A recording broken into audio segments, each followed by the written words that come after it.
Yo soy Catalina, de 69 años, española, y vivo en las afueras tranquilas de Granada, donde cada mañana las campanas de la iglesia resuenan entre la niebla que flota sobre los tejados rojos.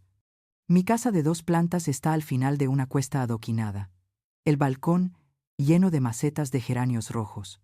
Un lugar que antes rebosaba risas y el tintinear de copas cada fin de semana. Ahora parece una cáscara vacía, guardando más recuerdos que calor humano. Mi marido era Miguel Herrera. Vivimos juntos 43 años, hasta el día en que él se marchó por un derrame cerebral a finales del otoño pasado. Aún recuerdo aquella mañana. El cielo gris opaco, las hojas amarillas de los 2 castaños frente a la casa cayendo sobre el sendero, y los zapatos negros del sacerdote dejando huellas sobre los ladrillos húmedos en la pequeña iglesia de la colina.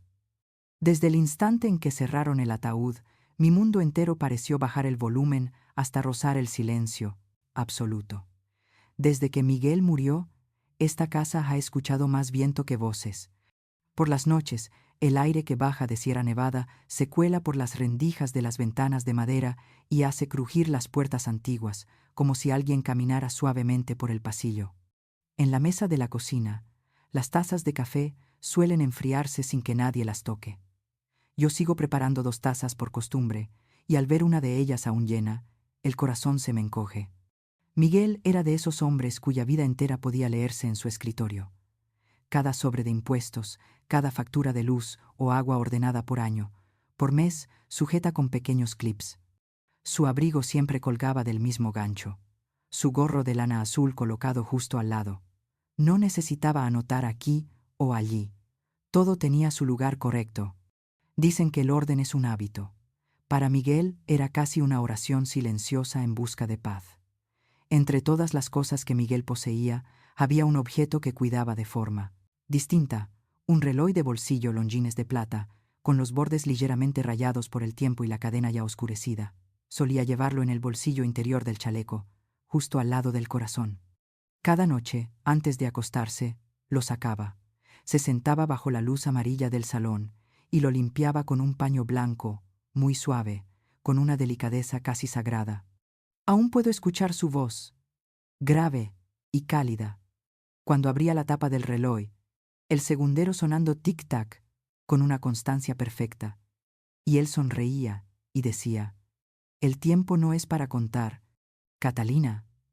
El tiempo es para recordar. Cuando era joven, yo me reía. El tiempo es para correr detrás de las deudas y criar hijos, qué recuerdos ni qué nada». Miguel solo encogía los hombros y giraba el reloj entre los dedos. Ya lo entenderás. A veces lo único que nos queda son los recuerdos y un poco de metal que hace tic-tac, recordándonos que seguimos respirando. Ahora lo entiendo más que nunca. ¿Por qué? Entre todo lo que quedó después del funeral, coronas marchitas, fotos en blanco y negro, palabras de pesame que se olvidaron enseguida, lo único que siguió latiendo con el pulso de Miguel fue ese reloj. Por las noches, cuando el vecindario apaga las luces y solo queda el resplandor dorado de la farola entrando por la ventana del salón, suelo sentarme sola ante la mesa de madera vieja. Frente a mí, el reloj Longines reposa con la tapa cerrada, la superficie plateada reflejando una luz tenue. Paso mi dedo por el metal frío y liso. Una sensación parecida a la de tocar por última vez la mano de Miguel en la morgue, fría, rígida, pero siendo el último lazo entre él y yo. Hay noches en las que me enfado conmigo misma por no acostumbrarme aún a la palabra viuda. Miro la casa alrededor y casi escucho mi voz romper el silencio, amarga. Te vas así. ¿Y qué me dejas, Miguel? Estas 4 paredes y un reloj que hace ruido. Por supuesto nadie responde, solo él. Viento silbando entre las rendijas y el segundero del reloj marcando cada latido, como si insistiera: «Todavía tienes tiempo, Catalina. Sigues viva». Mi vecina, doña Inés, la que vive al inicio de la cuesta, a veces pasa a verme. Se sienta pesadamente en el sillón del salón, recorre la estancia con la mirada y siempre termina observando el reloj sobre la mesa. Una vez suspiró y dijo: «¿Aún lo conservas?» Muchos lo guardarían en una caja fuerte, o se lo darían a alguien para no sufrir tanto. Yo apreté las manos bajo la mesa y respondí sin pensarlo: tocarlo sería como cortar el último latido de mi corazón. Doña Inés Me miró con ojos suaves. «¿Qué cosa? Tan pequeña y sosteniendo toda una vida». No contesté, porque en el fondo sabía que esa pequeña cosa no solo sostenía una vida. Guardaba secretos que quizá ni yo misma había tocado todavía. Pero en aquel momento, yo solo pensaba en algo sencillo. Era el recuerdo de Miguel, el motivo por él, que cada noche aún podía hablarle un poco, aunque fuera solo en mi imaginación. Han pasado 6 meses desde que dejé a Miguel en la tierra, pero el instante en que el sacerdote roció el ataúd con agua bendita sigue vivo en mi mente como si hubiera ocurrido ayer. Estaba de pie en el cementerio de la ladera, el viento frío cortándome la cara, con la mano aferrada a la cadena del reloj en mi bolsillo. Cuando los sepultureros empezaron a abrir la tierra helada, apreté el reloj con tanta fuerza que los nudillos se me pusieron blancos. Sabía que sin él en mi mano, habría caído de rodillas junto a la tumba. A veces, cuando estoy sola en la cocina y veo el reloj abandonado en la mesa, me pregunto, ¿será que ya estoy tan mayor que mi vida entera cabe en un pedazo de metal tan pequeño? Pero luego lo tomo, abro la tapa, escucho su tic-tac constante y siento como el vacío del pecho se suaviza. Tal vez sí estoy vieja, tal vez me aferro al pasado como una anciana débil, pero en un mundo donde la gente cambia de teléfono cada año, cambia de casa cada pocos años, conservar una sola cosa del hombre al que amé durante más de 4 décadas, para mí no es debilidad. Es la única manera de no desmoronarme por completo. Yo no sabía que aquel reloj que creía un simple recuerdo sería lo que me arrastraría hacia la tormenta más grande de mi vida. Pero en la primera mañana en que el sol de invierno entró por la ventana e iluminó la superficie rayada de plata del Longines, yo seguía siendo solo una viuda anciana, abrazando el reloj de mi esposo, pensando que la peor tragedia ya había quedado atrás. No imaginaba en absoluto que todo apenas comenzaba. Esa tarde, Granada estaba cubierta por una capa de nubes grises, como pinceladas trazadas con un cepillo de pelo suave, pesadas y silenciosas. Yo acababa de sentarme en la silla de madera junto a la ventana, dispuesta a encender una vela para el altar de Miguel, cuando unos golpes bruscos resonaron en la puerta muy distintos del golpeteo tímido de doña Inés o de los niños del vecindario. Me levanté, con el corazón encogiéndose un poco.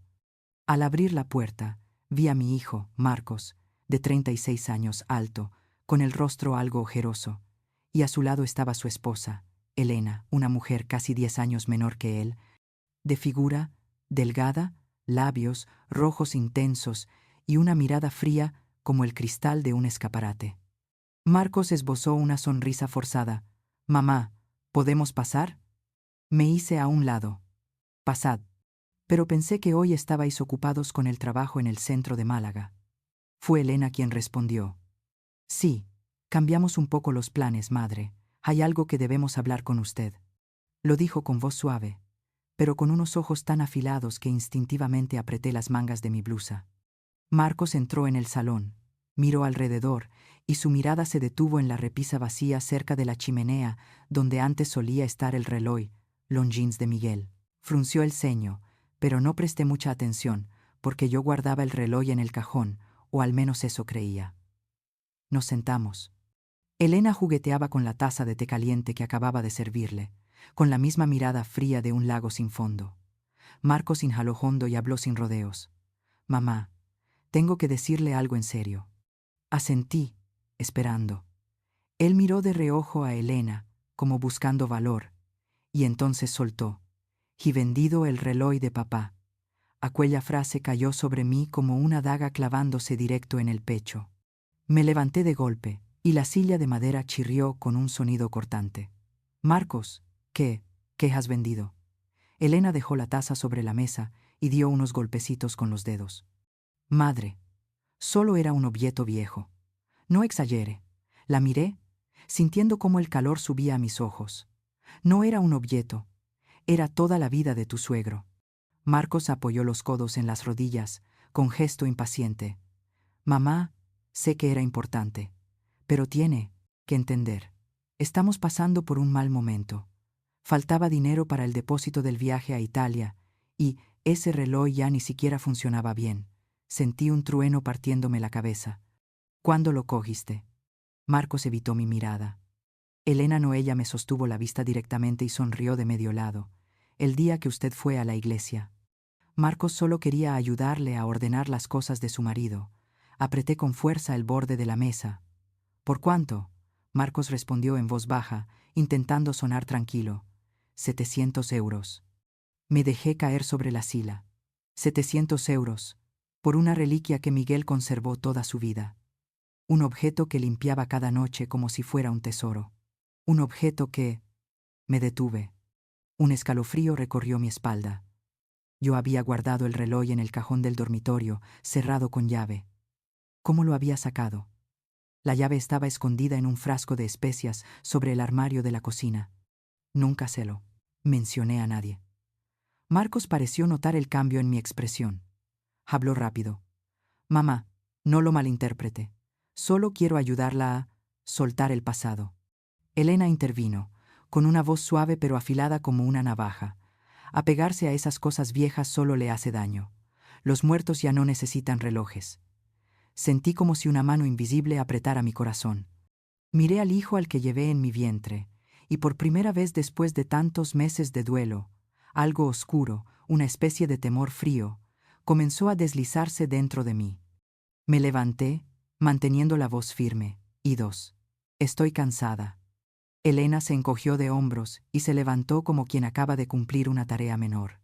Puso la mano sobre el hombro de Marcos y le susurró algo que hizo que su mirada se oscureciera un poco.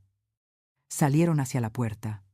Antes de cruzar el umbral, Marcos se volvió e intentó dibujar una sonrisa. Mamá, no se enfade. Si necesita dinero, solo dígamelo. Aún quedan más cosas. De papá. Aquella frase hizo que mis rodillas casi cedieran. Me agarré con fuerza al marco de la puerta para no caer. Elena tiró del brazo de su marido, ladeó la cabeza y me miró con una expresión que pasó sobre mí como una cuchilla. Piense de manera más abierta, madre. La vida tiene que seguir adelante. La puerta se cerró. La casa quedó sumida en un silencio pesado. Corrí al dormitorio, abrí el cajón vacío, sentí como si el suelo temblara, me sostuve del borde del armario para no desplomarme. El reloj de verdad había desaparecido. Pero lo que me hizo temblar aún más no fue la pérdida. Fue el papelito que encontré dentro de la caja de llaves, algo que yo no había puesto allí. Catalina, si lees esta línea, significa que lo que temíamos ya ha comenzado. Quedé inmóvil, con las manos temblando sin control. La letra M, la inicial que Miguel solo usaba para documentos estrictamente confidenciales cuando trabajaba, como jefe de contabilidad en una gran empresa de Sevilla. De pronto recordé, Miguel nunca dejó que el reloj fuera solo un recuerdo. Él solía decir, hay cosas más pequeñas que un puño, pero capaces de enterrar un secreto entero. Y aquella mañana, ese secreto había sido robado. ¿Pero por qué? ¿Solo por dinero para un viaje? ¿O porque dentro del reloj había algo que Miguel había escondido, algo que ni yo misma sabía? Me senté al borde de la cama, con el corazón golpeando como un tambor. ¿Era el reloj lo que Marcos y Elena realmente querían? ¿O buscaban otra cosa, algo que Miguel protegió hasta su último aliento? Permanecí un largo rato en la habitación, paralizada tras encontrar aquella nota escondida en la caja de llaves. Las palabras escuetas de Miguel: Catalina, si lees esta línea, significa que lo que temíamos ya ha comenzado. Giraban en mi mente sin descanso, como si él estuviera justo detrás de mí, susurrándome una advertencia. Tomé el papel y pasé los dedos por los trazos inconfundibles de su letra. Miguel siempre escribía con una ligera inclinación hacia la derecha, firme y constante. Pero en este papel, la letra era un poco temblorosa, como escrita deprisa o bajo tensión. Ese detalle despertó en mí una inquietud profunda. Cerré los ojos para ordenar mis recuerdos. Miguel jamás dejaba algo al azar dentro de la casa. Si había dejado aquella nota, tenía que haber algo más. Fui al antiguo despacho de Miguel, la habitación que había permanecido cerrada durante 6 meses, desde su muerte. La llave seguía en el cajón de la cocina, donde guardaba las cosas importantes. Encendí la luz. El olor a madera vieja y papel ligeramente húmedo llenó el aire. El escritorio seguía intacto. La pluma estilográfica Montblanc que él adoraba, las carpetas ordenadas por mes y la silla de cuero desgastada por los años. En el tercer cajón encontré un sobre grande color marrón, sellado con cinta adhesiva, fuerte. En la parte frontal había una frase escrita a mano: para Catalina. Solo abrir cuando sea realmente necesario. Mis manos temblaban tanto que necesité ambas para abrir el sobre. Dentro había 3 cosas: la factura de compra del reloj, Longines, fechada en 1980, y uno en Madrid, una copia antigua de la garantía, ya descolorida, y un papel pequeño doblado, con la letra inclinada de Miguel. La pista no está en el reloj, está en el lugar donde te enamoraste por primera vez. Me dejé caer sobre la silla. El lugar donde te enamoraste por primera vez. No era donde Miguel me pidió matrimonio. No era la iglesia. No era nuestra antigua casa. Yo sabía muy bien a qué lugar quería referirse. La pequeña cafetería junto a la Plaza Real de la Alhambra, donde me llevó por primera vez cuando yo tenía 27 años. El sitio donde me pidió una taza de chocolate caliente y pronunció la declaración de amor más torpe que he escuchado en mi vida. Han pasado más de 40 años desde la última vez que volví allí. Apreté el sobre entre mis manos. Miguel, ¿a dónde quieres llevarme? A la mañana siguiente conduje mi cochecito azul, ya viejo, por la carretera serpenteante que sube hacia la zona de la Alhambra. Aquel día, Granada estaba fresca. El sol se derramaba en parches dorados sobre el asfalto, como tiras de seda. Me detuve frente a la cafetería La Estrella Roja, ahora con un cartel nuevo, aunque su arquitectura conservaba el aire antiguo de aquellos años. Al cruzar la puerta, casi perdí el aliento. El reloj de pared antiguo, los muebles de madera oscura y el olor a chocolate caliente, mezclado con aroma de pino. Todo me sacudió, como si alguien me hubiese tirado de golpe hacia el pasado. Una camarera joven se acercó. «¿Qué desea tomar, señora?» Tomé aire y pregunté. «Dime, ¿este local ha cambiado de dueño en los últimos años?» La muchacha asintió. «Sí, señora, cambió hace 3 años, pero el dueño nuevo quiso conservar muchas cosas antiguas. ¿Busca a alguien?» Expulsé un suspiro largo. «Busco algo que mi marido dejó atrás». La chica me miró con curiosidad, aunque con respeto. «Puede mirar con calma, señora. Si necesita ayuda, me llama». Me acerqué despacio a la mesa número 6, junto a la ventana, donde Miguel me tomó la mano por primera vez. Bajo la mesa de madera vi una pequeña hendidura curva. Pasé el dedo por encima. Era exactamente la marca que Miguel hizo sin querer al dejar caer su billetera aquel día. Me agaché, siguiendo el borde de la mesa, y entonces mis dedos tocaron algo diminuto pegado debajo de una de las patas. Un sobrecito negro. Me sobresalté. El corazón se me desbocó. Dentro había un papel doblado en 4, con solo 3 líneas. Fecha de nacimiento de Catalina Herrera, 14 de marzo de 1954. En caso de peligro, este es el código que abrirá la puerta. Me estuve a punto de soltar el papel. Código para abrir una puerta. ¿Qué puerta? ¿Qué estaba insinuando Miguel? Un escalofrío me recorrió la espalda. Apreté el papel con fuerza y me puse de pie de inmediato. La cafetería se volvió borrosa a mi alrededor. Cuando iba a salir, la camarera corrió tras de mí. «Señora, espere un momento». Me entregó una cajita plateada. El antiguo dueño dejó dicho que, si alguna vez venía una mujer llamada Catalina, debía darle esto. Me mareé. ¿Cómo se llamaba el dueño anterior? Se llamaba Esteban. Esteban Montalvo. Me quedé paralizada. Esteban era el mejor amigo de juventud de Miguel, el que desapareció de Granada sin explicación alguna hacía casi 15 años. Abrí la caja. Dentro había una pequeña llave de bronce con la inscripción 51E y un trozo de papel. «Catalina, si lees esto, significa que el reloj ha caído en manos de quien no debería tenerlo. No vuelvas a casa todavía. Busca a Esteban». Me quedé inmóvil.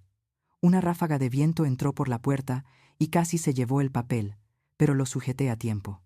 Un miedo desconocido se abrió paso en mi pecho. Mi hijo se había llevado el reloj. Aquel reloj contenía un código. Miguel había dejado pistas por todas partes. Y ahora me estaba diciendo que no volviera a casa. Una sola pregunta resonó en mi cabeza, afilada y fría como una hoja de cuchillo. ¿Por qué Miguel creía que la persona que no debía tener el reloj era alguien de mi propia familia? Salí de la cafetería La Estrella Roja con la caja plateada en la mano, el corazón hecho un nudo imposible de desatar. Mis pasos sobre el empedrado que bajaba hacia el aparcamiento sonaban pesados, como si pisara el vacío. El último papel de Miguel seguía en el bolsillo de mi abrigo. Cada vez que mis dedos lo rozaban, era como tocar brasas todavía vivas tras un incendio. No vuelvas a casa, ve a buscar a Esteban. ¿Por qué Miguel escribiría algo así? ¿Y por qué estaba tan convencido de que alguien perseguía el reloj, hasta el punto de obligarme a abandonar mi propia casa? Acababa de abrir la puerta del coche cuando una voz ronca sonó detrás de mí. Me estaba buscando Catalina. Me giré. Un hombre de unos 60 y tantos estaba allí, cabello entrecano, alto, de hombros anchos, con una mirada despierta pero cautelosa. Llevaba un sombrero marrón y sostenía un bastón de madera oscura perfectamente pulido. ¿Usted, Esteban? Casi lo dije en un susurro. Él asintió, como si ya esperara mi reacción. Soy Esteban Montalvo, amigo de Miguel, y la persona que compró su reloj. El corazón se me detuvo un instante. ¿Fue usted quien lo compró? Marcos, ¿se lo vendió? Así es, respondió Esteban, con un dejo de tristeza, y he estado siguiendo todo esto desde hace tiempo. Miguel me pidió que lo hiciera. Abrió el bolso de cuero que llevaba al hombro y sacó una pequeña caja de madera. La reconocí al instante, la caja donde Miguel guardaba siempre su reloj. Esteban abrió la tapa con cuidado. Dentro estaba el longín plateado que había desaparecido de mis manos. Tuve que agarrarme a la puerta del coche para no derrumbarme. ¿Cómo lo tiene usted? Esteban me entregó el reloj. Su mano tembló levemente, no de vejez, sino por el peso de lo que estaba a punto de decir. Porque Miguel sabía que un día el reloj caería en manos equivocadas. ¿Manos equivocadas? ¿Quién sería? Mi voz se quebró. ¿Quién lo tomó de su cajón? Cerré los ojos. Marcos. Esteban suspiró profundamente. Miguel solía decir, no temo perder dinero, temo que Catalina sea engañada por los suyos. Aquella frase me atravesó como una aguja helada. Abrí la tapa del reloj. En la parte trasera, donde siempre había visto solo metal liso, ahora distinguí una hendidura finísima, como un cabello. Nunca las había notado. Esteban sacó unas pinzas diminutas de su bolsillo. Miguel me pidió que la abriera solo si el reloj llegaba a ser vendido. Apretó suavemente el borde de la ranura. Un clic pequeño, casi imperceptible, sonó. La lámina metálica saltó, revelando un compartimento oculto. Dentro había un papel doblado en 8 partes, amarillento por el tiempo. Lo tomé con mano temblorosa. La letra firme de Miguel apareció ante mis ojos. Catalina, si lees esto, significa que estás en verdadero peligro. Utiliza tu fecha de nacimiento para abrir la cuenta. Solo tú puedes hacerlo. Número de cuenta: 60450 y 1722. Miguel. Me quedé sin aliento. ¿Qué cuenta es esa, Esteban? Él no respondió de inmediato. Inclinó la cabeza y observó a su alrededor de la cafetería como si temiera que alguien estuviera escuchando. Solo cuando estuvo seguro de que nadie nos seguía, dijo, Miguel creó una cuenta fiduciaria secreta, hace muchos años. Una cuenta que solo puede abrirse con su fecha de nacimiento y únicamente si el reloj se abre de la manera correcta. ¿Fiduciaria? Sí, murmuró. En ella hay más de 2.600.000 euros. El aire pareció detenerse. Sentí como la sangre me abandonaba el rostro. No, no puede ser. Miguel y yo no teníamos tanto dinero. Esteban me miró con una expresión llena de comprensión. Miguel se lo ocultó porque lo conocía bien. Si usted sabía que él tenía una suma tan grande, habría preguntado, habría sospechado y quizá habría contado algo a su familia. Y eso habría sido peligrosísimo. Se acercó un paso más. Miguel sospechaba que Marcos estaba metido en apuestas en línea y que había pedido dinero a intereses usureros a un grupo con el que usted jamás podría enfrentarse. Me faltó el aire. No, Marcos solo. Tiene problemas económicos. No es algo tan grave. Esteban negó con firmeza.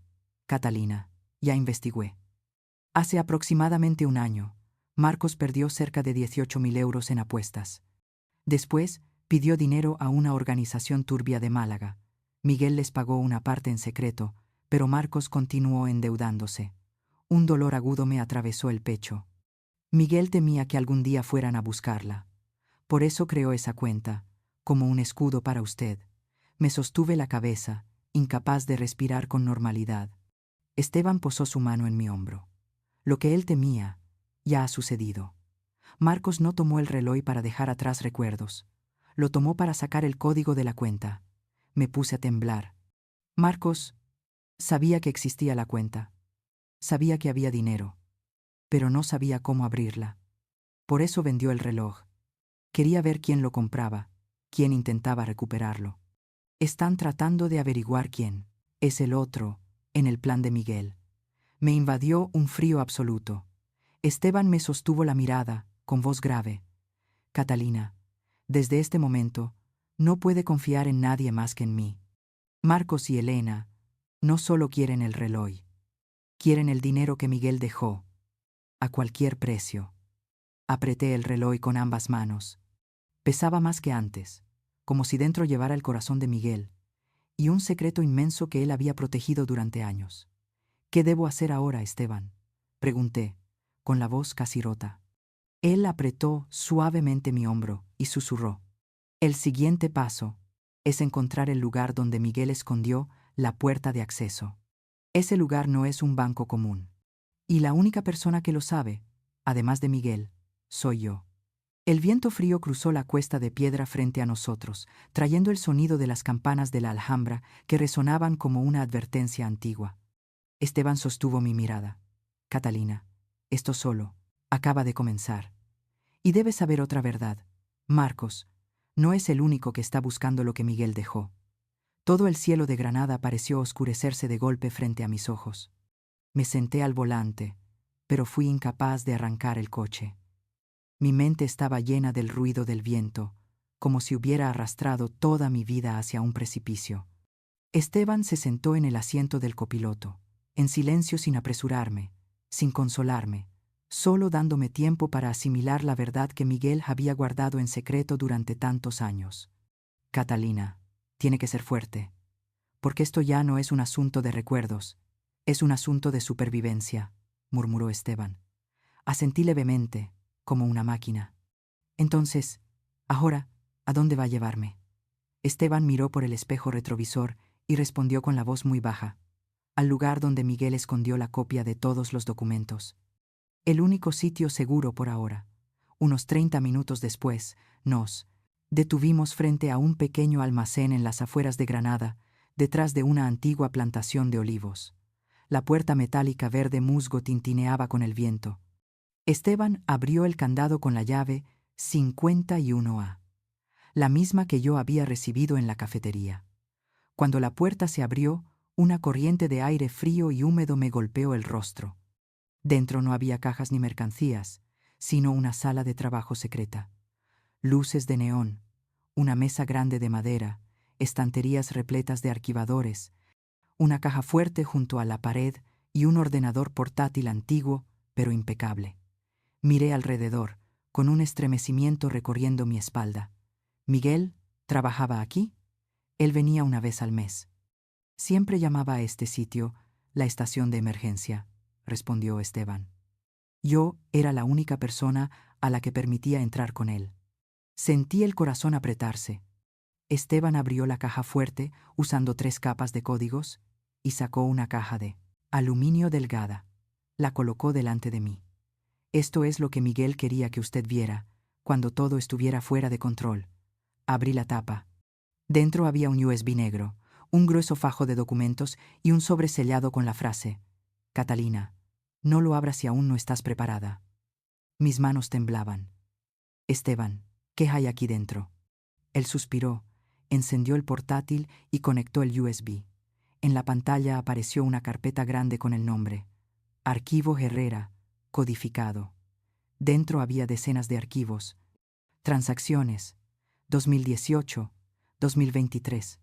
Pagos, deuda, Marcos investigación, privada, grabación, Miguel, 01. Documentos, confidenciales, Surbank. Ya no podía respirar. Miguel investigó a Marcos. No es investigación, dijo Esteban, es un intento de salvarlo, de sí mismo. Abrió el archivo. Pagos, deuda, Marcos. En la pantalla aparecieron cifras que me helaron la sangre.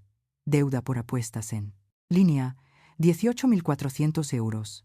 Dinero prestado del Grupo El Sur, 25.000 euros.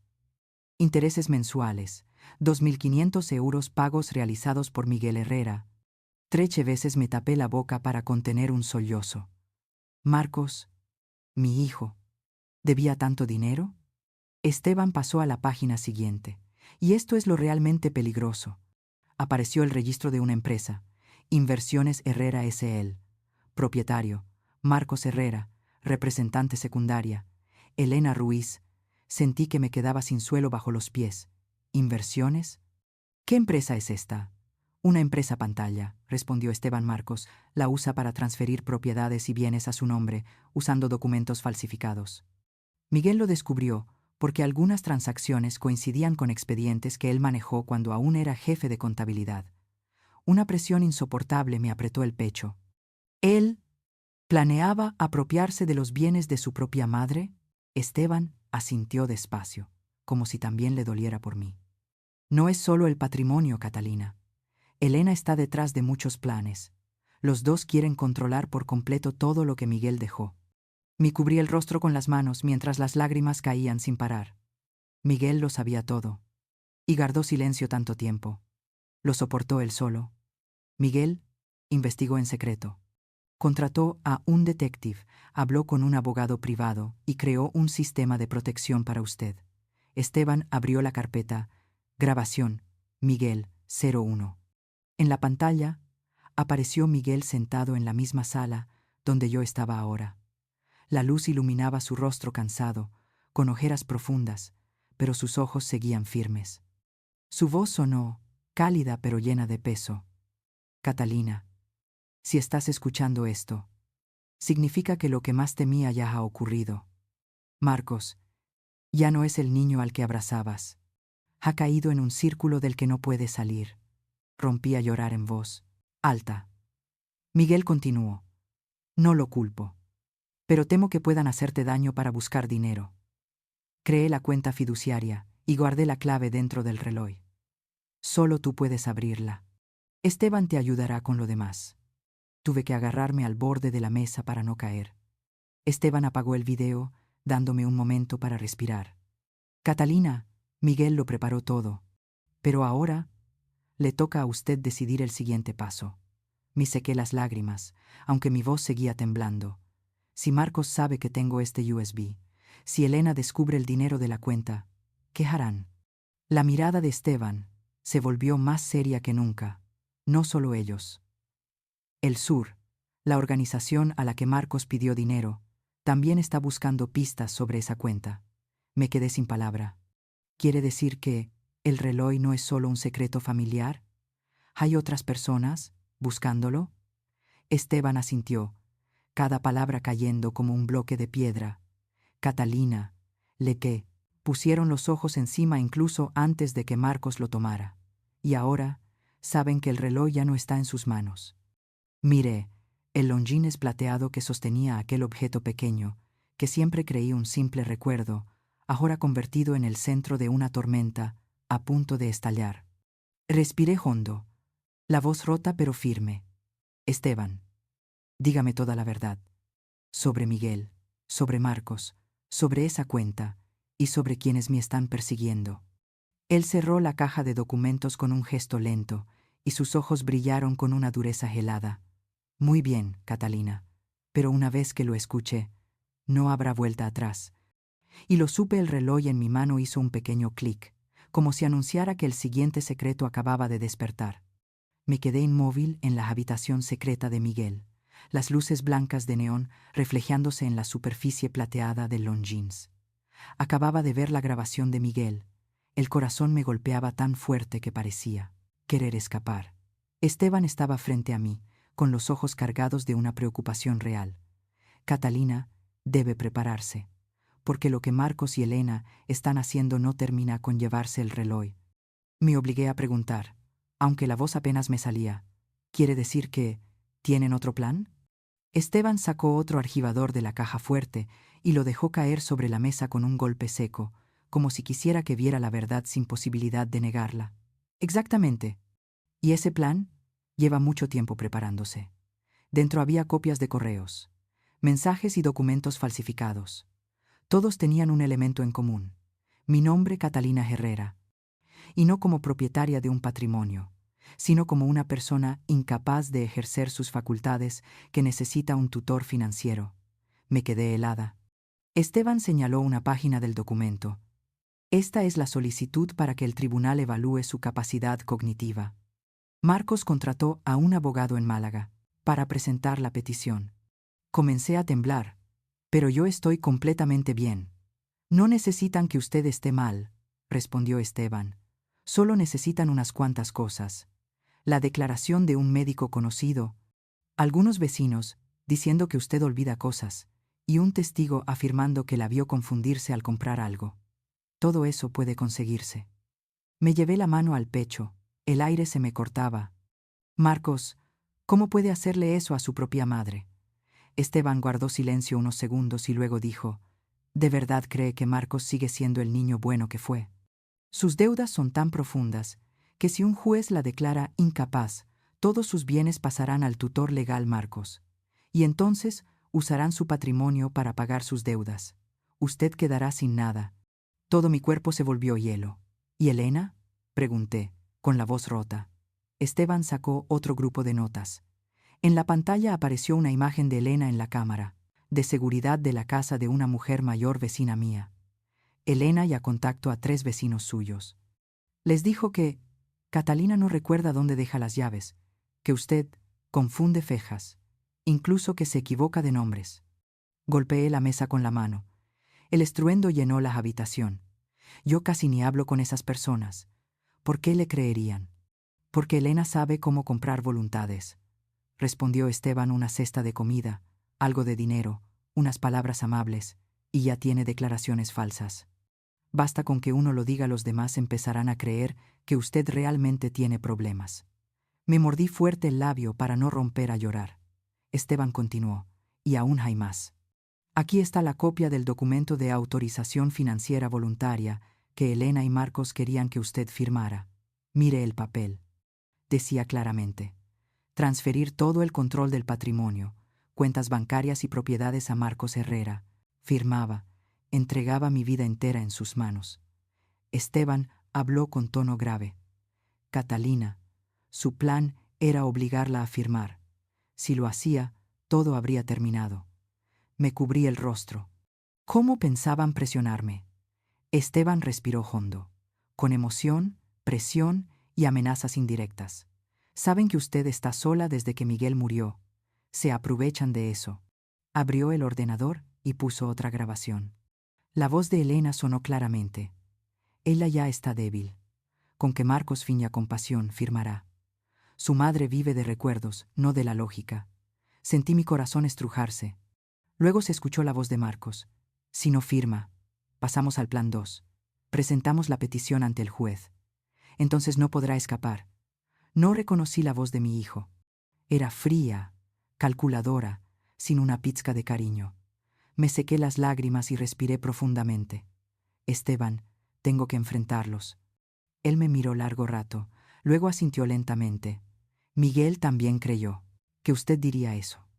Por eso preparó el siguiente paso para usted. Esa misma tarde regresé a casa, aunque Esteban prefería que esperara. Pero yo sabía, el enfrentamiento directo era lo que Miguel quería que yo hiciera. Apenas abrí la puerta, escuché voces en la sala.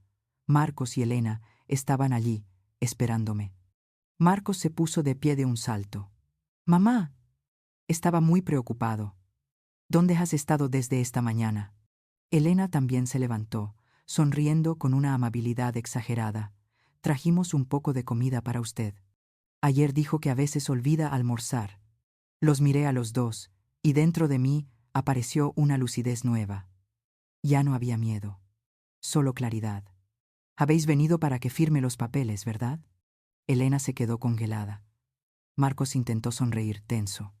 ¿Qué papeles, mamá? Yo solo. El documento de autorización financiera.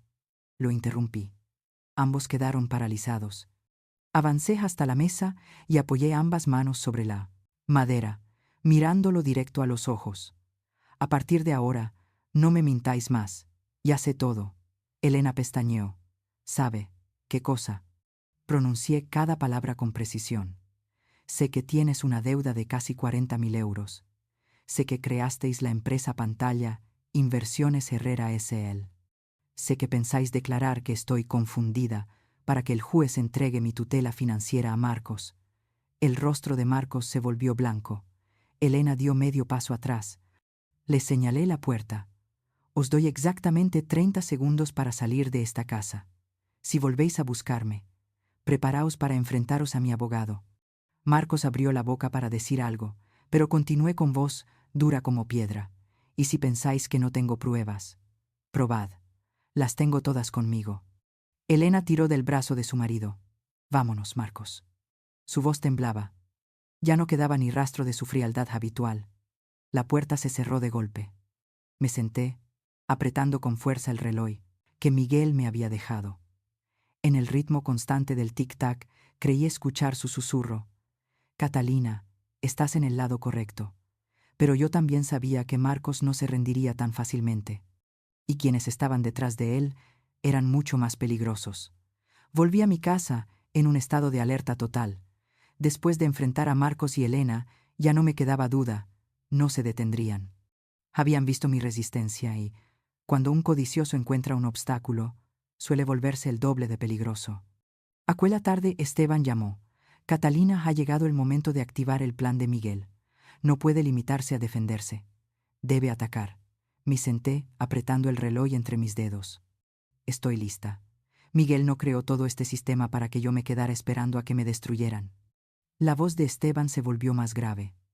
Esta noche la llevaré a conocer a dos personas que Miguel preparó desde antes. Un abogado y un detective privado que trabajó para la Policía Nacional. Ellos conocen la situación desde hace meses. Nos reunimos en una pequeña habitación detrás de una vieja imprenta en el barrio del Realejo. Las ventanas estaban cubiertas, y solo una luz amarilla iluminaba la mesa. Esteban presentó. Catalina. Este es Ignacio Torres, abogado, especializado en delitos financieros. Un hombre de unos 50 años, cabello entrecano y gafas de montura fina, se puso de pie para darme la mano. Su mirada era tan afilada como una navaja. Es un placer, señora Catalina. Llevo tiempo preparando su expediente. Miguel me envió copias de todos los documentos hace más de un año. Me quedé inmóvil un instante. ¿Miguel lo preparó hace un año? Ignacio asintió, y por un instante su mirada se volvió más suave. Él sabía que Marcos estaba entrando en un camino peligroso, y sabía que la verdadera víctima final no sería él, sino usted. Sentí una punzada en el pecho. El amor de Miguel había ido mucho más, lejos de lo que yo jamás imaginé. Esteban miró hacia el tercer hombre en la sala alto, con un rostro frío como piedra y unos ojos negros increíblemente perspicaces. Y este es Tomás Hernández, el detective que Miguel contrató para vigilar a Marcos y Elena. Tomás inclinó la cabeza levemente, con voz grave y concisa. Los he seguido durante casi 8 meses. Casi perdí el equilibrio. ¿Has seguido a mi hijo durante 8 meses? Tomás abrió su maletín negro y colocó sobre la mesa una serie de fotografías, capturas de transmisión en vivo y documentos recopilados. No seguía a su hijo. Seguía lo que lo rodeaba.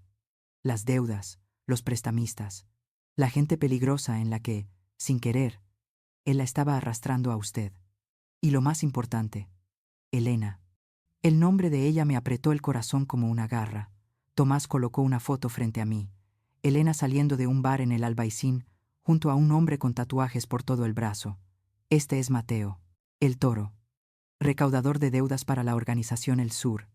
Elena se reunió con él 7 veces en 2 meses. Un frío helado me recorrió desde la nuca hasta los pies. ¿Quiere decir que ¿Elena está colaborando con usureros? Tomás asintió. No solo colaborando. Está negociando para vender información sobre la cuenta fiduciaria la que Miguel dejó para usted. Mis dedos se clavaron en los brazos de la silla. La rabia y el dolor se mezclaron hasta dejarme sin aliento. Ignacio abrió otro expediente. Mire esto. Es el diagrama de lavado de dinero de Inversiones Herrera S.L., la empresa fachada que creó Marcos. Mire cada flecha roja que conectaba cuentas. Cuenta de Marcos, cuenta de Elena, cuenta de la empresa, dos cuentas anónimas de Gibraltar, y una cuenta extraña con el código ES 07442. Ignacio explicó. Miguel descubrió que Marcos movió parte del dinero ilegal, por supuesto hacia esa cuenta para limpiarlo. Pero lo que Miguel no imaginó fue que Elena entregaría esos documentos al grupo El Sur. Tomás colocó sobre la mesa una grabación. Esta es una conversación entre Elena y Mateo. La conseguí hace 2 semanas. La voz de Elena sonó en la habitación. Cuando declaren incapaz a mi suegra, el dinero irá a mi marido. Pagaremos la deuda completa. Solo necesitamos que nos ayuden un poco, para que parezca que ella está confundida. La respuesta de Mateo fue seca. Bien. Pero si está demasiado lúcida, tenemos otros métodos. Un escalofrío brutal me atravesó la espalda. Miré a Esteban, con la voz temblando. Miguel sabía todo esto, pero nunca me lo dijo. Esteban puso una mano firme, pero suave en mi hombro. Quería protegerla de una verdad demasiado cruel, hasta que llegara el momento en que usted necesitara saberla.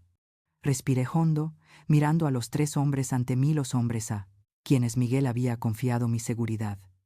Entonces, ¿qué debo hacer ahora? Ignacio deslizó hacia mí un expediente grueso. Usted no va a huir. No va a esconderse. Vamos a contraatacar con la ley y con pruebas. Usted presentará una contrademanda antes de que Marcos pueda solicitar que la declaren incapaz.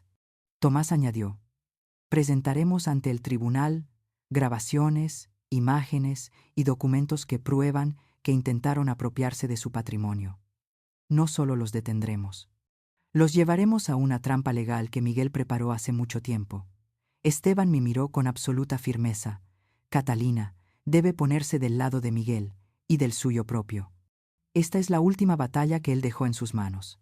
Me levanté despacio. En mi interior, el dolor por la traición se transformaba en otra cosa, una determinación dura como el acero. De acuerdo. Empecemos. Tomás cerró su maletín. A partir de ahora, ellos no sabrán que cada uno de sus movimientos está en nuestras manos. Ignacio se acomodó las gafas, con una voz tan sólida como el metal. Catalina, prepárese para un juicio que Marcos jamás habría imaginado. ¿Él quiere demostrar que usted es incapaz? Muy bien.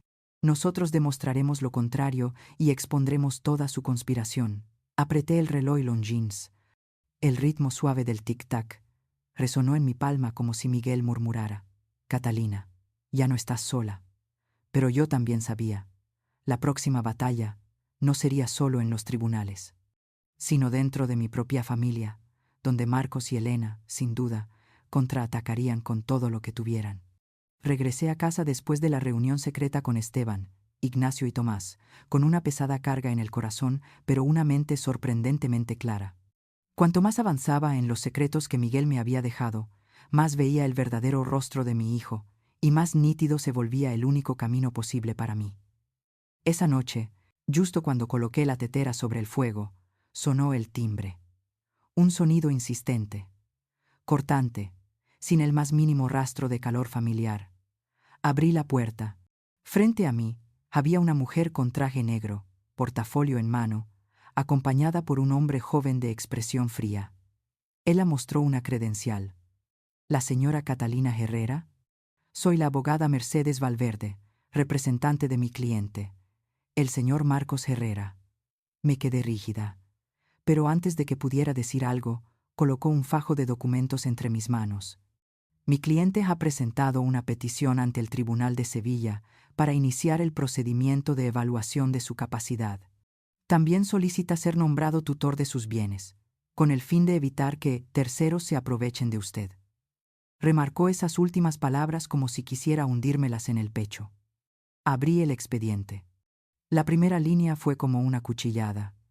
Se solicita al tribunal evaluar si la señora Catalina Herrera presenta signos de pérdida de memoria, confusión y falta de capacidad para gestionar su patrimonio.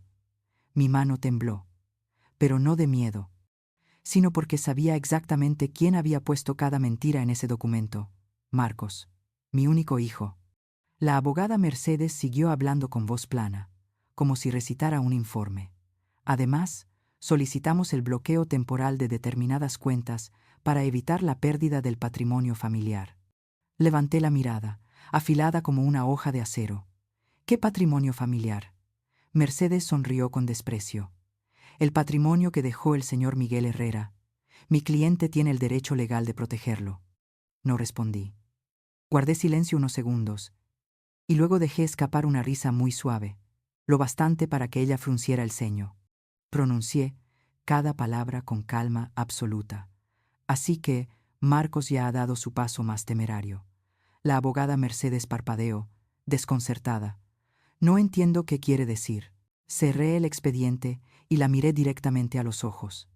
Infórmele a su cliente que esta demanda acaba de activar algo que él jamás imaginó. ¿El qué?, preguntó Mercedes, con la voz ya menos afilada. Sonreí. La cláusula del espejo.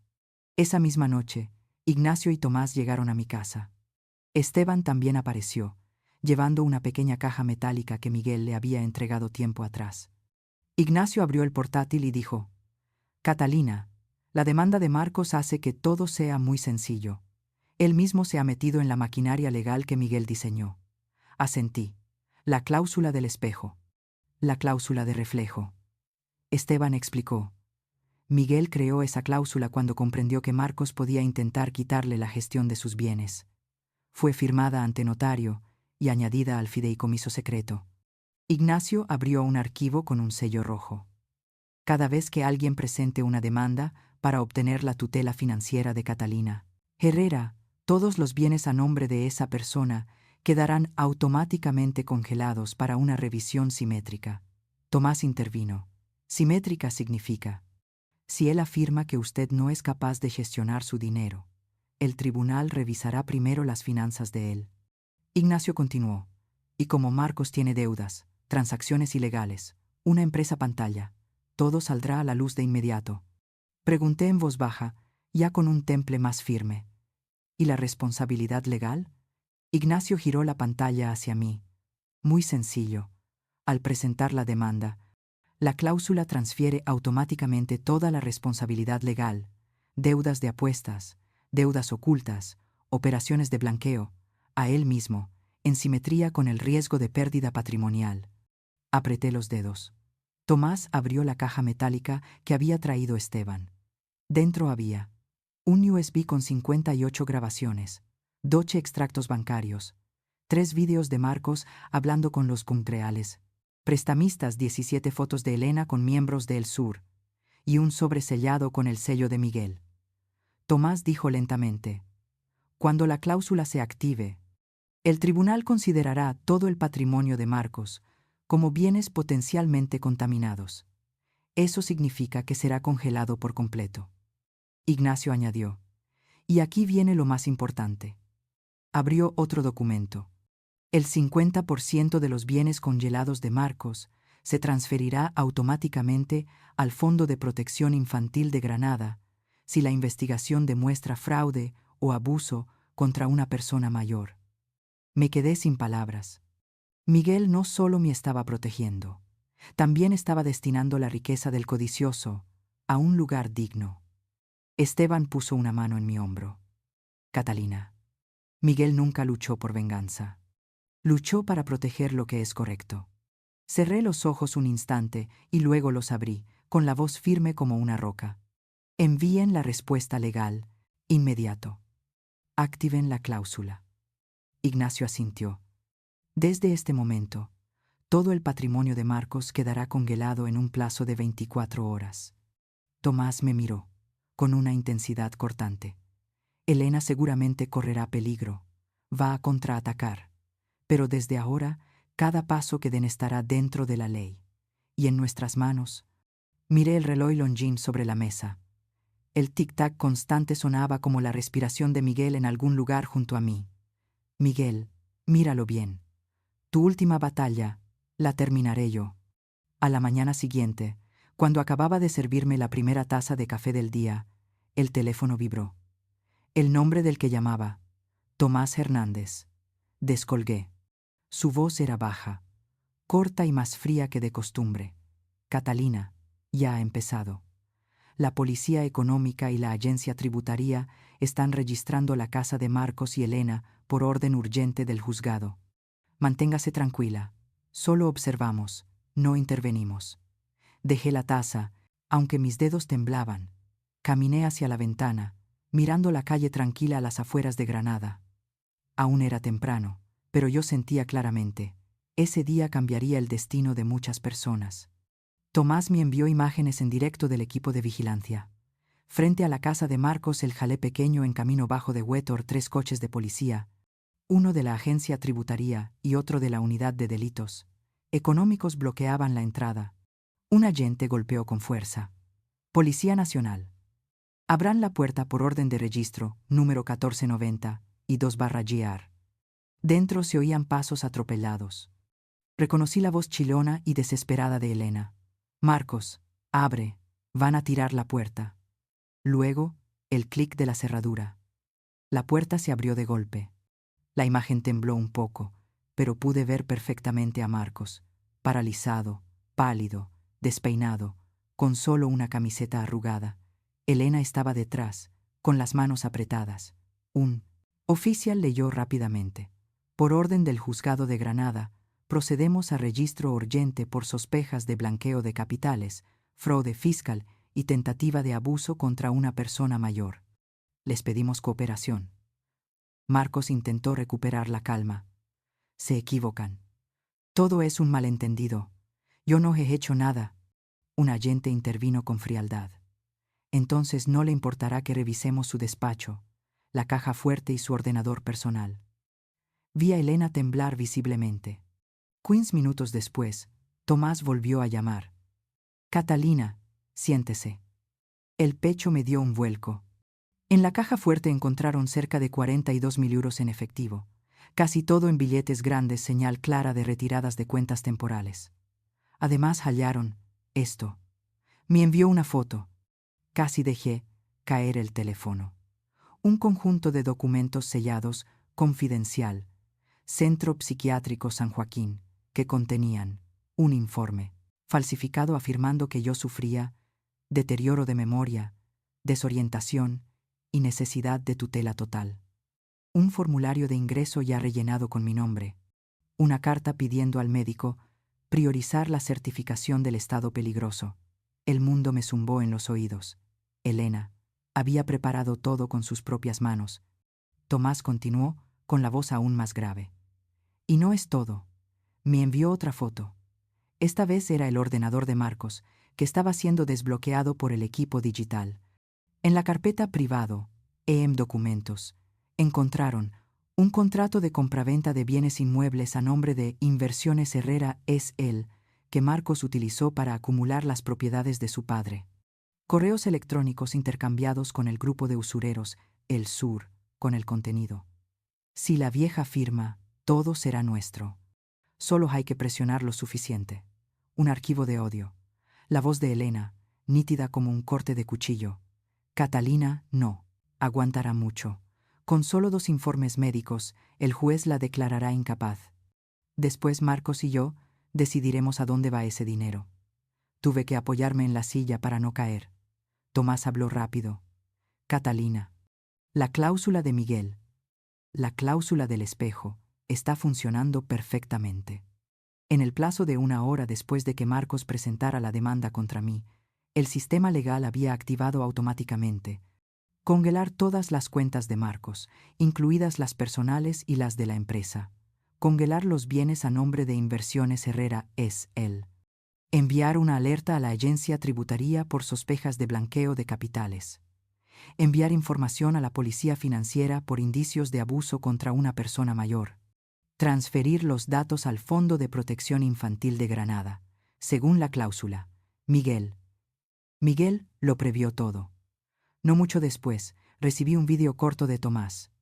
En el vídeo, 2 policías se acercaban a Marcos.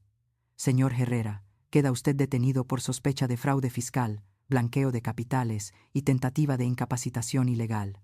Marcos palideció. No, esto es un error. Yo solo quería proteger a mi madre. Elena gritó. No podéis hacer esto. No sabéis quién soy yo. La agente respondió con frialdad. Sabemos exactamente quiénes son.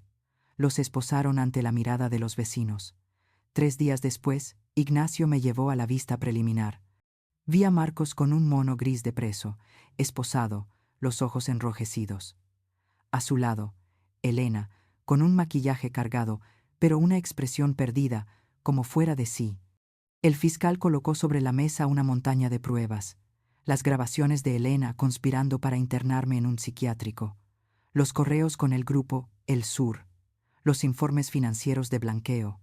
La lista de deudas de 62.000 euros. Los contratos falsificados con la firma de Miguel. Y la documentación de la empresa fantasma, Inversiones Herrera S.L. El juez los miró con ojos pesados como plomo. A ver cómo explican esto. Marcos se giró hacia mí, la mirada llena de desesperación, suplicante, como si quisiera aferrarse al último hilo del amor de una madre.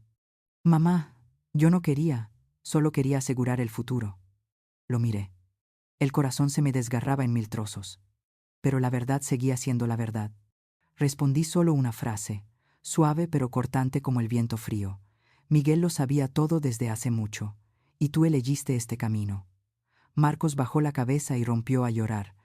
Elena, en cambio, gritó y se devació como un animal acorralado. Todo es culpa de esa vieja.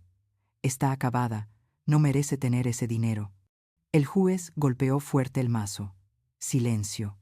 Y prepárense para enfrentar su sentencia. Aquel día, cuando salí del tribunal, me quedé bajo el sol de Granada, con una sensación mezcla de vacío y alivio. El viento sopló entre mi cabello, trayendo consigo el calor suave del hombre que amé. Susurré quedamente. Miguel, por fin, la verdad ha salido a la luz. La vista oficial aún estaba por delante, y las heridas dentro de mí seguían siendo profundas. Pero yo ya estaba en pie, y seguiré firme por la verdad, por el honor y por mí misma. La vista oficial de Marcos y Elena tuvo lugar en una mañana fría de principios de febrero. Granada estaba cubierta por una fina capa de niebla plateada. La luz pálida del sol atravesaba los ventanales del tribunal de la ciudad y se reflejaba en las paredes de piedra antigua. Entré con las manos frías, pero con paso firme, acompañada por Ignacio y Esteban. En aquel ambiente solemne, el eco de nuestros pasos sonaba como campanas de advertencia, advertencia de que hoy toda la verdad saldría finalmente a la luz, y el veredicto decidiría el destino de mi hijo. Marcos fue conducido a la sala con las manos esposadas frente al abdomen.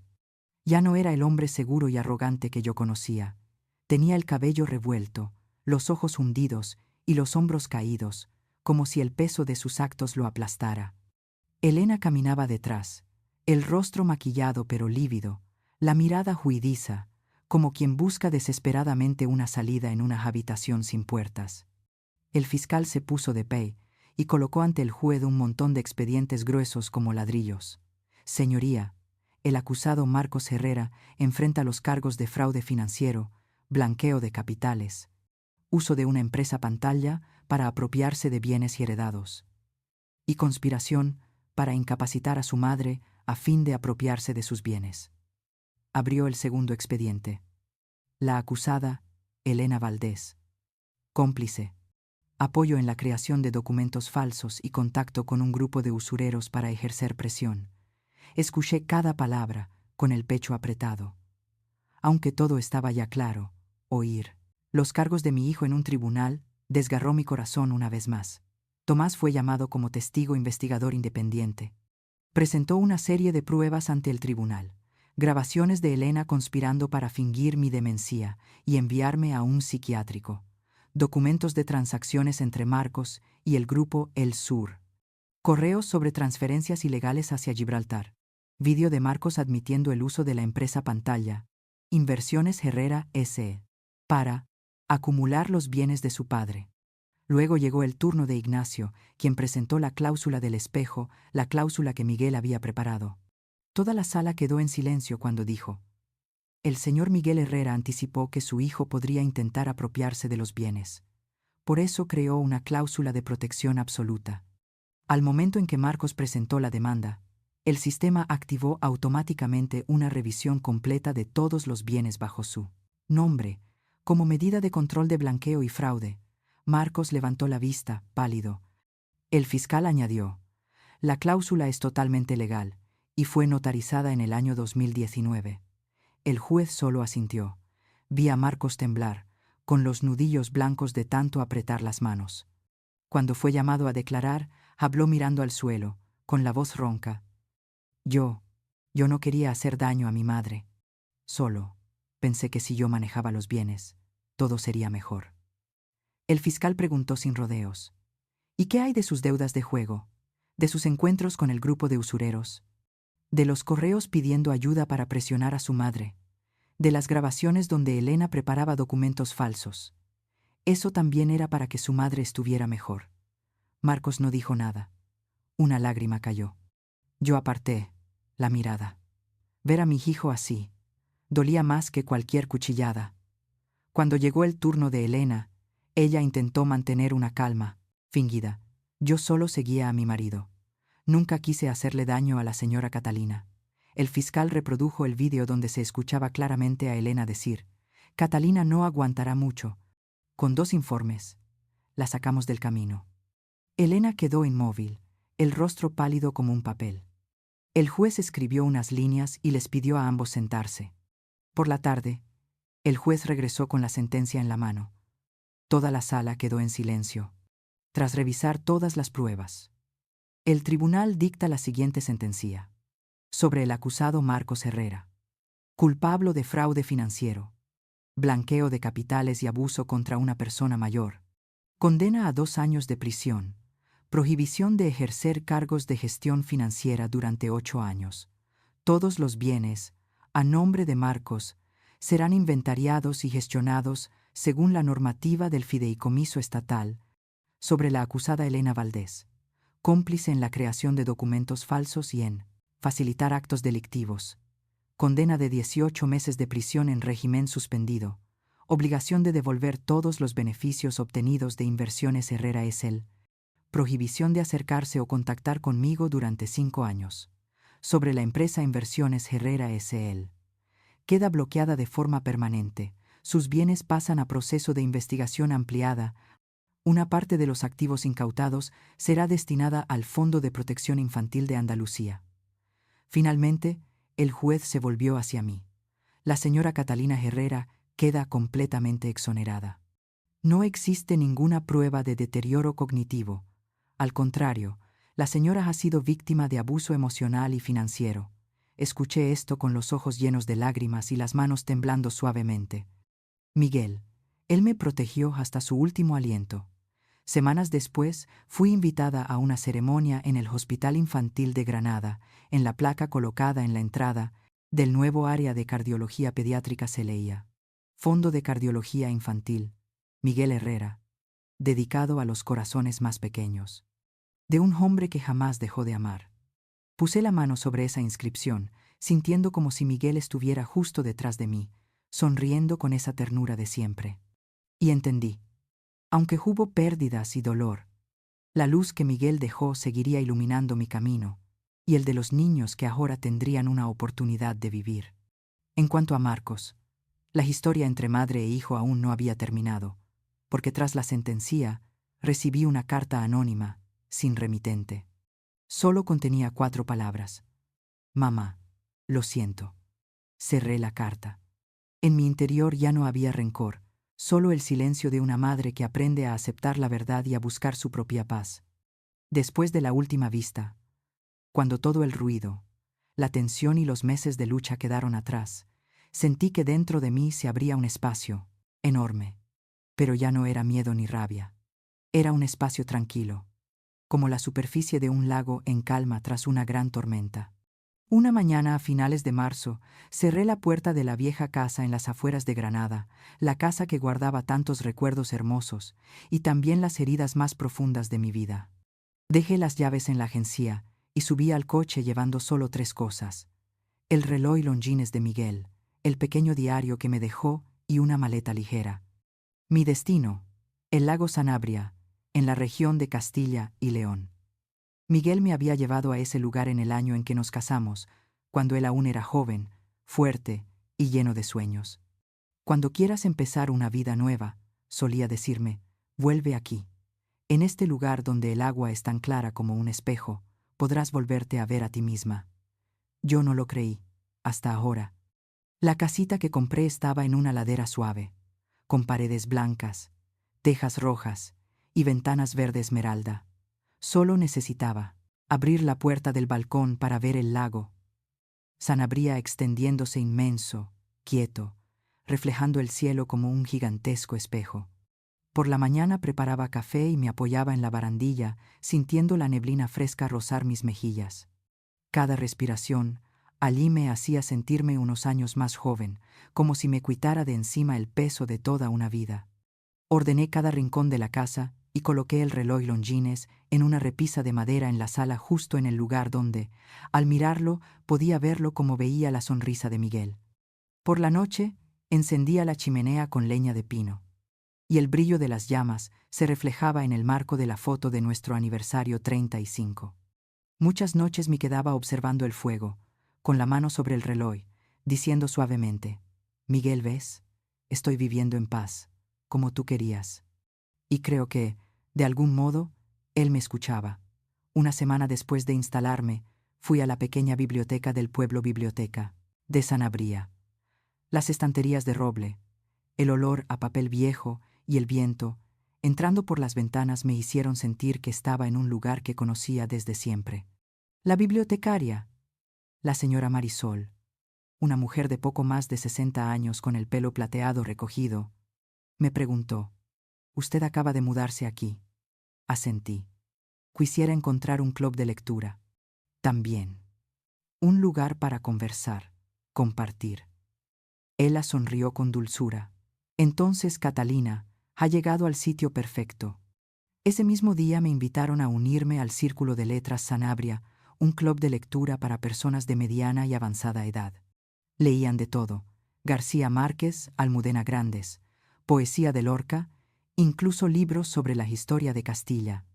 Las tardes de los miércoles nos sentábamos alrededor de una mesa larga, cada uno con un libro en brazos. Desde el lago entraba un viento, suave con olor a agua fría. Yo escuchaba cómo discutían sobre el amor, la traición, los malentendidos, y a veces veía partes de mi propia vida brillando entre las páginas. Una tarde, Marisol apoyó su mano sobre la mía.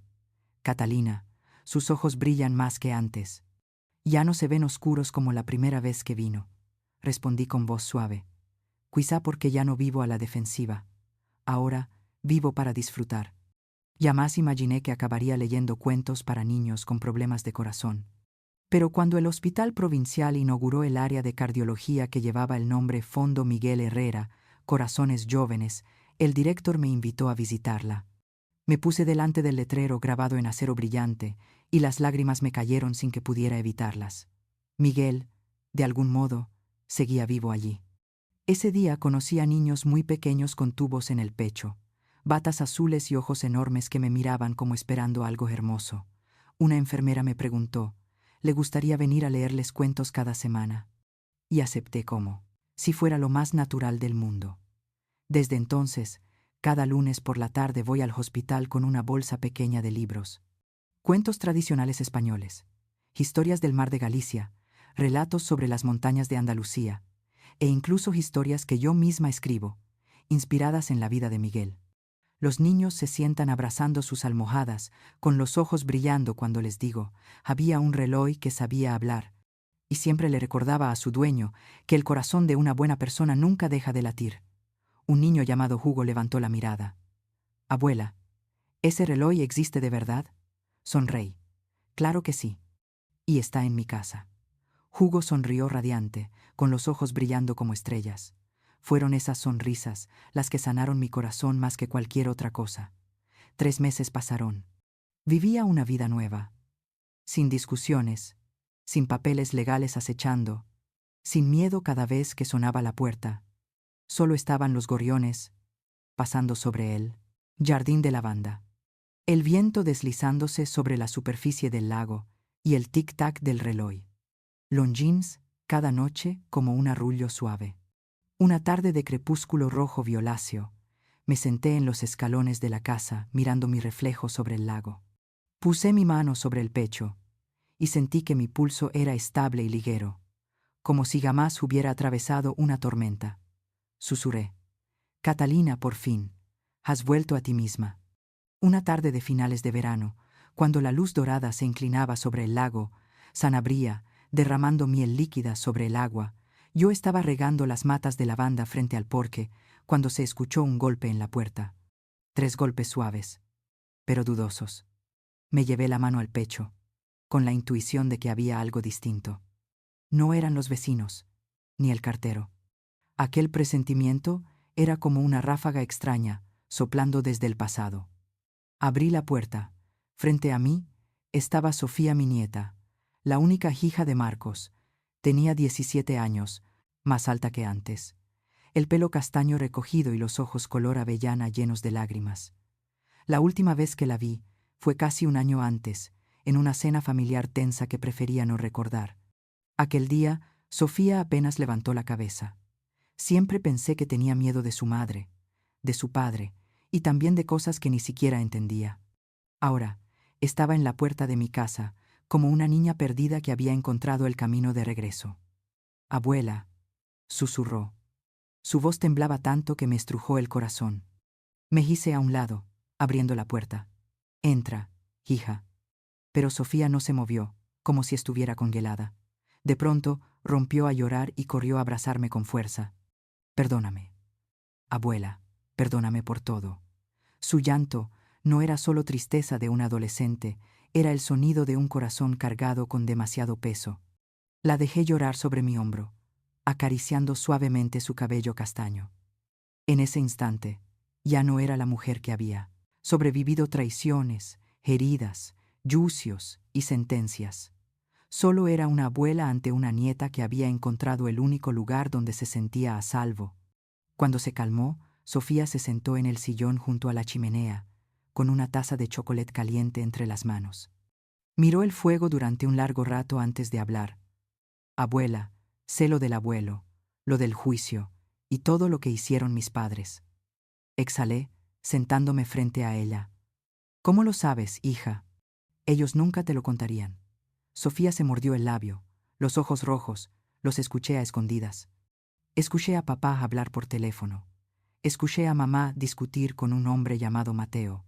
Sé todo desde hace tiempo, pero tenía miedo de decirlo. Su voz se quebró. Tenía miedo de que mis padres me odiaran si te apoyaba.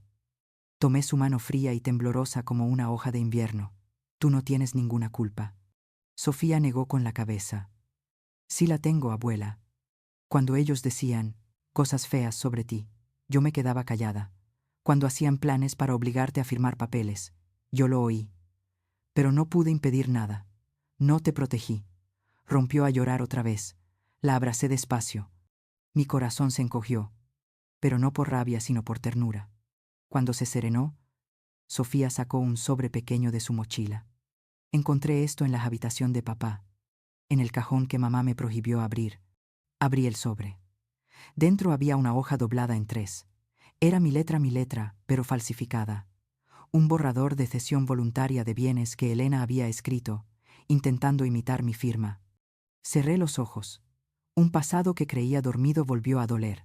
Creo que debería saberlo. Y yo quería venir a verla. Ya no quiero pertenecer al mundo lleno de mentiras que mis padres están creando. Pregunté en voz baja: «Sofía, ¿ellos saben que has venido?» Ella negó. «Dejé el móvil en casa. Si no, mamá encontraría mi ubicación». Pedí permiso a los profesores diciendo que venía a ver a la abuela a Granada para despejarme. Me dejaron porque saben que llevo meses con mucho estrés. Miré a mi nieta y sentí un nudo en el pecho. Solo tenía 17 años, y ya había visto cosas que ningún niño debería ver. Por la tarde, llevé a Sofía a pasear por la orilla del lago. El viento rozaba el agua, creando pequeñas ondas como el aliento del tiempo.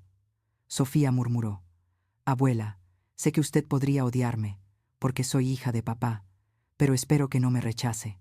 Sonreí suavemente y puse mi mano en su hombro. «¿Qué culpa tienes tú para ser odiada? Venir hoy, eso es valentía, y también es la disculpa más sincera que he visto». Ella se quebró y apoyó la cabeza en mi hombro. «Abuela, la eco de menos. Eco de menos cómo contaba historias, cómo me abrazaba cuando era pequeña. Tenía miedo de que ya no quisiera verme nunca más». Me detuve, puse mis 2 manos en sus mejillas. «Catalina, Herrera no guarda rencor. Nunca te he odiado. Y también creo que una familia solo se rompe de verdad cuando quienes quedan se sueltan de la mano. Entonces, ¿me dará otra oportunidad?», preguntó, con los ojos brillando como gotas de agua sobre el lago. «La abracé. No es darte una oportunidad, es empezar de nuevo». Esa noche, Sofía se quedó a dormir en mi casa. Estaba acostada en la cama de invitados, mirando el techo, y murmuró: «Abuela, ¿puedo venir cada fin de semana? Quiero aprender a cocinar el cocido que usted hace, y quiero escuchar más historias». Sonreí. «En esta casa siempre habrá un sitio para ti, Sofía». Y por primera vez en muchos años sentí que un calor suave llenaba la casa junto al lago. No provenía de la chimenea, sino de un lazo familiar que creía perdido para siempre. Cuando Sofía se durmió, me quedé en el balcón, mirando la luna reflejada en el lago Sanabria. Recordé a Miguel, recordé el tic-tac del reloj Longines, bajo la luz del fuego. Susurré: «Miguel, he hecho lo que querías, no he buscado venganza, elegí perdonar, no por Marcos, sino por mí». Una brisa pasó, como un roce suave en mi hombro. En ese instante, supe. Mi vida había entrado en un capítulo nuevo, un capítulo sin cargas, sin sombras, solo con la luz del cariño y la esperanza. Y ese capítulo empezaba con Sofía. Aquella tarde, cuando Sofía volvió a Granada para preparar los exámenes del colegio, me senté sola en la silla de madera del porche. El lago Sanabria brillaba bajo la luz del final del día, cada pequeña ondulación reflejando el cielo como un gigantesco espejo. Puse el reloj, Longines de Miguel, sobre la palma de mi mano. El viejo reloj, con el cristal ligeramente arañado por los años, seguía marcando cada tic-tac con firmeza, constante, sin vacilar. Igual que Miguel. Y ahora entendía, más que nunca, él no solo me dejó un recuerdo, me dejó un recordatorio. Giré suavemente la esfera de él. La luz del sol se reflejó en el metal plateado, proyectando una línea de brillo fina, como un hilo, como si fuera la cuerda invisible que me unía al esposo que ya no estaba. Miguel solía decir: «Catalina, cuando no sepas qué hacer, escucha el ritmo de este reloj. Te llevará en la dirección correcta». Ahora entiendo que él no hablaba solo del camino de la vida, hablaba del camino del corazón. Cada tic no era solo tiempo, sino también la sabiduría que dejó en las cláusulas legales para protegerme, el amor que escondió en cada nota, en cada pedazo de papel, la calma y la bondad que deseaba que mantuviera, por mucha traición que sufriera. Si no fuera por Miguel, quizá no hubiera tenido la fuerza para atravesar la tormenta. Y si no fuera por este reloj, jamás habría descubierto el secreto que me salvó. No es solo un reloj, es mi segundo corazón. Marcos debe pagar por sus actos. Elena debe enfrentarse a la ley. La empresa Inversiones Herrera está bloqueada. Todo eso es justo. La justicia debe cumplirse. Pero también he aprendido otra lección, más profunda. La justicia y la compasión no se excluyen. Pueden caminar juntas, sosteniéndose mutuamente. No guardo rencor. No deseo que Marcos se hunda. Solo deseo que un día encuentre su propia luz otra vez. Y Sofía ha abierto para mí una puerta de esperanza. Cuando la niña me abrazó y dijo: «Abuela, quiero que nuestra familia vuelva a ser una familia», supe que perdonar no es olvidar, sino liberar mi propio corazón. No puedo cambiar el pasado, pero puedo ofrecer una oportunidad al futuro. Cuando el atardecer tiñó de púrpura el lago, me quedé mirando el horizonte en silencio. Coloqué el reloj sobre mi pecho, escuchando su ritmo mezclarse con los latidos del mío, dos sonidos fundiéndose como un susurro de Miguel. Mi historia no es una tragedia, es un camino para recuperar la luz. Y ahora lo comprendo bien. No fue el dinero lo que me salvó, no fueron las cláusulas legales, fue la fe en que Dios siempre ve la verdad, la fe en que la bondad nunca desaparece, la fe en que un corazón que perdona nunca estará solo. Unté las manos y murmuré una oración por Marcos, por Sofía, por Elena, una mujer perdida entre el rencor y la ambición. Luego sonreí, una sonrisa serena que ni siquiera recordaba haber perdido. Esta historia es una ficción basada en la verdad, construida a partir de muchas historias reales, madres explotadas, esposas engañadas, ancianos olvidados, pero también está basada en la verdad más hermosa de la vida, que la justicia existe, que el amor existe, que el perdón puede resucitar un corazón, incluso tras las heridas más profundas, y que Dios nunca abandona a quien guarda luz en su interior. Si estás atravesando una tormenta como Catalina, por favor cree que el amanecer llegará. Cierro esta historia con una bendición y una oración cálida para todos los que aún buscan el camino entre las sombras. Te invito a ver los dos siguientes relatos en la pantalla final.